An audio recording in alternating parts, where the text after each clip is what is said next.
Indian delegation ने Brazil के अंदर एक स्टेटमेंट दी है। उनके सरबराह जो उनको लीड कर रहे थे, उनका कहना यह है कि पाकिस्तान एक दहशतगर्द मुल्क है। उन्होंने कहा है कि ये दहशतगर्द है जिनको अभी तक पाकिस्तान ने सजा नहीं दी। लश्कर तैयबा की भी बात की गई है। इसके अलावा उन्होंने हाफिज सईद की भी बात की है। उन्होंने कहा है कि इन दहशतगर्दों की वजह से पाकिस्तान काफी अर्सा ग्रे लिस्ट में भी रहा है, FATF में रहा है, जबकि जो पाकिस्तान है वो दहशतगर्दी पर काबू। दुनिया चौंक गई है क्योंकि चाइना और इंडिया ने टेक्निकली एक दूसरे से हाथ मिला लिया। हम बात करें चेन्नई मेट्रो की, आज इंडिया और चाइना के बीच मेट्रो ट्रेन को लेके एक बहुत बड़ा कॉन्ट्रैक्ट साइन हुआ है। चेन्नई मेट्रो के लिए स्क्रीन डोरिंग का काम अब जो है चाइना की कंपनी पैनासोनिक करेगी और ये काम जो है टेक्निकी महारतों पे होगा। ना सिर्फ डील होगी बल्कि चाइना जो है टेक्नोलॉजी की ट्रांसफॉर्मेशन भी इंडिया के अंदर करेगा। एक तरफ तो तनाव देखा जा रहा है दोनों कंट्रीज के बीच और दूसरी जानिब 125 बिलियन डॉलर की ट्रेड कम नहीं कर रहा। और सुनने में ये आ रहा है, अकॉर्डिंग टू द सोर्सेज, ये पता लगा है कि ब्राजील ने इंडिया के ऑपरेशन सिंदूर को सपोर्ट किया है। आप इस हवाले से क्या कहेंगे? वहीं पर अगर हम बिलावल भुट्टो की बात करें तो उन्होंने US के अंदर खड़े होकर ये कहा है कि इंडिया की दहशतगर्दाना स्टेटमेंट्स को अब नॉर्मल नहीं लिया जाएगा जो वो पाकिस्तान के अगेंस्ट पूरी दुनिया में फैला रहे हैं। क्या कहेंगे आप इस हवाले से? उसमें देखें जी, एक चीज तो उसमें ये देखा जाता है कि इंडिया ने जब भी देखा है कि उन्होंने डाउनवर्ड फील करना है तो उन्होंने हमेशा पाकिस्तान को दहशतगर्द का कहा गया है। लेकिन पाकिस्तान का दहशतगर्दी इस मामले में ऐसा कुछ नहीं है, क्योंकि इंडिया ने जब भी कुछ स्टेप अप किया उसने हमेशा मुंह की खाई है। और मुसलमान वैसे ही एक ताकत रखते हैं और हमेशा इंडिया जो है इसी एक लफ्ज से कि इनकी यूनिटी है वो घबराते रहे हैं। और उनको एक ही नेगेटिव पॉइंट की तरफ सारा रुझान रहता है कि जनाब इनको ना दहशतगर्द नॉमिनेट कर दिया जाए बाय ऑल मींस किसी भी तरह, और ताकि वर्ल्ड लेवल पे रैंकिंग पे इनका मुकाम वो ना काउंट हो। अब बात जहां तक आप कर रहे हैं तस्वीर की या वीडियोस की, तो टेक्नोलॉजी इतनी हाई हो गई हुई है, AI इतना आ गया हुआ है, ये वीडियो एडिटिंग या तस्वीर पे हमें नहीं जाना चाहिए, असल हकायक पे देखना चाहिए।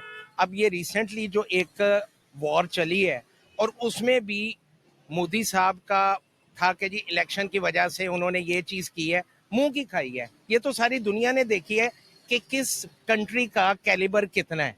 पाकिस्तान का कैलिबर था, उन्होंने इंडिया को बहुत ज्यादा बुरी तरह जवाब दिया। हालांकि वो स्टेप अप नहीं करना चाहते थे, लेकिन इन रिस्पॉन्स ये कि दहशतगर्द इंडिया खुद है और वो खुद नॉमिनेट होने से डरता है, इसलिए वो पाकिस्तान पे डाल रहा है। असल काय की है ये। वो कहते हैं हमारे पास कुछ प्रूफ्स मौजूद हैं, हमने बहुत से एजेंट्स पकड़े हैं इनके जो हमारी कंट्री के अंदर दहशतगर्दी फैलाते फिर रहे थे। हमने भी तो कुलभूषण सिंह पकड़ा था, वो हम प्रूव नहीं कर पाए। कुलभूषण यादव, फिर कुलभूषण यादव। फिर ये है कि ऑडियो वीडियो या तस्वीर पे तो जाना ही नहीं चाहिए। ये बड़े बड़े हाई फाई सोशल मीडिया वाले बैठे हुए हैं। असल हकायक ये है कि दुनिया क्या कहती है, BBC क्या कहता है, उस चीज को अगर आप देखेंगे तो पाकिस्तान में मेरा ख्याल ऐसा कुछ नहीं है। प्रो पाकिस्तान है। मेरा ख्याल है बाज का वो न्यूट्रल चीजें करता है, अच्छा, तो उसमें ऐसा नहीं है, न्यूट्रल है। न्यूट्रल ही है। अच्छा, क्या कहेंगे इस पूरी लड़ाई में, इस पूरी जंग में भारत का पलड़ा भारी है या पाकिस्तान का? ज्यादा सपोर्ट किसको मिल रही है?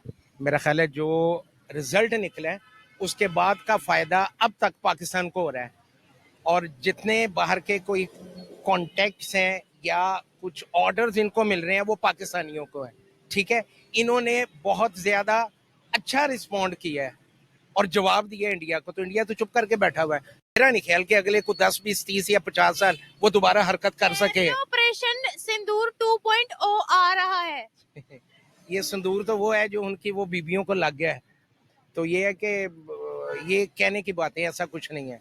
जो रिजल्ट है वो रिजल्ट पूरी दुनिया ने देखा है कि पाकिस्तान का पलड़ा भारी रहा है।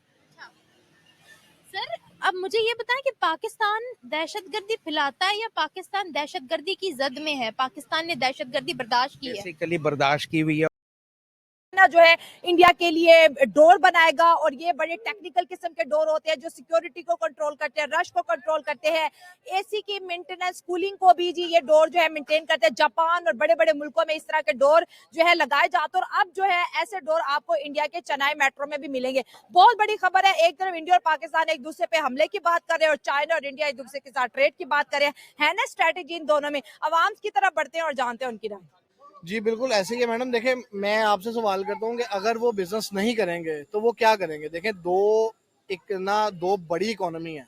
एक के पास जो है वो 500 प्लस के बिलियन के रिजर्व्स हैं डॉलर के, और दूसरा जो है वो सुपर पावर है।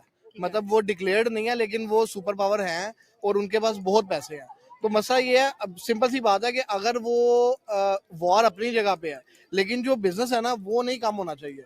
बिजनेस चलेगा तो पैसे आएंगे तो उसी से सारा कुछ होगा। आप देखेंगे चाइना जो है ना, चाइना का अगर बॉर्डर पे उनके साथ कशीदगी चल रही है वो बिल्कुल अपनी जगह पे है, लेकिन वो एक ना क्या कहते हैं उसको दिखाने के लिए, वो भी बेसिकली एक बिजनेस ही है। क्योंकि जब आप दिखाएंगे कि फलानी जगह पे जो है ना वो वॉर जोन में है, दो कंट्रीज जो है वो वॉर जोन में है, तो जो आर्म्ड कंपनीज है उनकी वो एक्टिवेट होंगी, वो उनका रेवेन्यू जनरेट होगा। आपने कहा कि वो ट्रेड नहीं करेंगे तो क्या करेंगे, तो फिर ये मामला हमारे इंडिया के साथ क्यों नहीं है? हमारा तो बॉर्डर डिस्प्यूट चला और उसके बाद वीजा से लेके ट्रैवलिंग, इवन दो के डिप्लोमेटिक रिलेशनशिप, एम्बेसीज तक को जी ताला लग चुका है।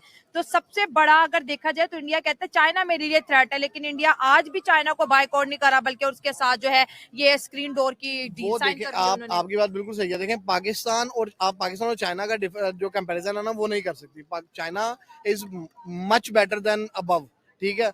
तो वो जो पाकिस्तान को आप इंडिया के साथ कंपैरिजन करें ना, एक तो वो राइवलरी जो शुरू से चल रही है 1947 से, और फिर लोगों के अंदर जो लोगों को आपने बताना है कि हाँ जी ये हमारा। मैं एग्री नहीं कर रही आपके साथ, क्यों भला? देखिए हमारी और इंडिया की राइवलरी कश्मीर पे चल रही है। चाइना तो इंडिया की 7 सिस्टर लेने की बात कर रहा है, वो तो नॉर्थ ईस्ट को पूरा कब्जाने की बात कर रहा है। तिब्बत उसने कितना कब्जा लिया। आपकी बात बिल्कुल ठीक है, लेकिन आप देखें ना कि अगर आप ट्रेड करते हैं चाइना इंडिया के साथ, लेट्स सपोज ट्रेड करते हैं इंडिया के साथ, तो आपके पास ऐसा क्या है देने के लिए इंडिया को? आप तो ये भी है। आप अगर कुछ मैन्युफैक्चर कर रहे हैं या आपके पास, वो आपसे GF-17 तो नहीं लेंगे, ठीक है ना, वो आपसे G1-10 लेंगे। वो हमारे थोड़ी है, वो तो मेड इन चाइना। नहीं, वो ये भी मैं आपको करेक्ट कर दूंगा, वो यहाँ पे प्रोडक्शन यहाँ पे होती है, कोलैबोरेशन चाइना के साथ है, लेकिन आपके कोलैबोरेशन से जी बन रहा है, आपके जबरदस्त। चाइनीज जो है वो जो पाकिस्तानी जो इंजीनियर्स हैं उनकी प्रोडक्शन है GF-17 थंडर की। अगर इंडिया के साथ ट्रेड हो तो हम क्या बेचेंगे? आप टमाटर सब्जी के अलावा कुछ नहीं बेच सकते। और वो इंडिया के पास उनके खुद पास होता बहुत है। ज्यादा है। आपको बल्कि जरूरत है उनसे लेने की, क्योंकि आप तो सोसाइटी गाड़ियां ले लेंगे उनसे, बाइक्स ले लेंगे, लेकिन मोबाइल ले लेंगे। आप कैसे लेंगे उनसे? वो सारी कंपनीज जो हैं वो फॉरेन कंपनीज हैं जो वहां पे इन्वेस्ट कर रही हैं। वो बेसिकली आपने मेन उस हब को टच करना है। चाइना जो है जो प्रोडक्शन कर रहा है, वो उनकी जो प्रोडक्शन है वो अपने मुल्क में उनके लिए बहुत प्रोडक्शन है उनके लिए।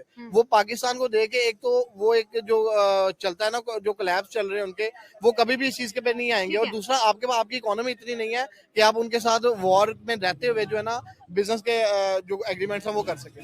मतलब ये इकोनॉमी का भी मसला है। ये अच्छा, मेरा सवाल ये है कि इंडिया ने जो है ये पैनासोनिक जो है बीजिंग लिमिटेड को ही क्यों चूज किया चेन्नई मेट्रो के लिए? क्योंकि वो नंबर 1 कंपनी है।